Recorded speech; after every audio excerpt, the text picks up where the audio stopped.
think this is a story that we've been waiting for a while. We're finally starting to get some clarity. We're going to talk about the Digital Markets Act on today's Not So Critical update.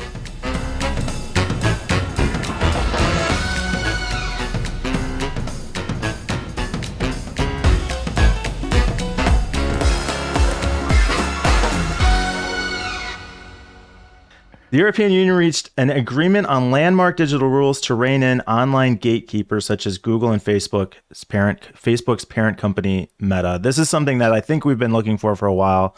We've talked about it on the show before. We're starting to get some clarity around what's coming here. Just to set the stage for the conversation, basically, this is only going to affect large companies, market cap of at least 82 billion, 45 million monthly users, and it's a platform. So we're talking about Google, Microsoft, Meta, Amazon, Apple, and in the article they reference Booking.com. And basically the idea is that it's going to target apps that have become walled off from one another, requiring the messaging services or social media platforms to open up and interoperate with smaller messaging platforms. Tech companies would also face tighter restrictions on using people's data for targeted online ads. Brilliant. It's amazing. I love it. This is another example, a shining example of the EU being actually a force for good. I've heard of this, and I actually need to recap my understanding of it. But essentially, what they've done is look at the market and go, hang on, this is a bit fucked up. They started off with GDPR and some other regulations, and that kind of was like the first version. Gone back and thought, right, okay, this is not quite working in different areas.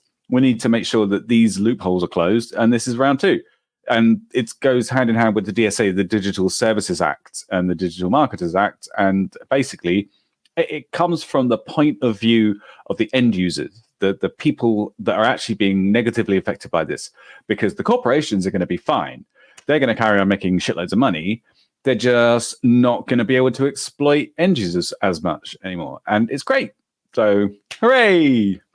And it seems like it's actually got some teeth to it. They talk about how the violations could be punished with large fines up to 10% of a company's annual income, which is real money. It's a lot. And repeat offenses could be fined up to 20% of their worldwide turnover. That's a big amount of money for these companies to put on the line for these kind of violations. Yeah, so the top amount for the GDPR violations was 4%. And a lot of people at the time went, hang on, 4%. First of all, how often is that ever going to happen? And second of all, even if it is 4%, still not going to some people are just going to budget for it, essentially, like Facebook or Meta, or whatever they're called. But 10%, 20%, that's got some, like you said, some real teeth. Like that's going to make them stop and think. And hopefully these fines are going to, it's going to take a couple of years, isn't it? Like, how long did it take before the first GDPR fine was issued? First meaningful one? 3 years? Long time. Really? Probably longer than that. Yeah, it's still disappointing how few are actually, given out. But you've got to start with having the regulation there in the first place. We've talked before, though, for that kind of legislation, there's a long rollout cycle. There's no infrastructure. There's no enforcement. There's no... it takes time to build up to that. We saw the same thing with HIPAA here in the U.S. It's good legislation, but it's definitely, you're talking about a decade for everybody to really understand, implement the rules, start to see any kind of accountability. Yeah. With cookie consent forms, they're still not, compliant with the rules. But talked about that last time. Cookie consent, it's ridiculous. Cookie. So, John, I'm sorry, Peter. I meant Peter. Nobody cares what John has to say on this. So John doesn't care either. Just waiting for this all to be over.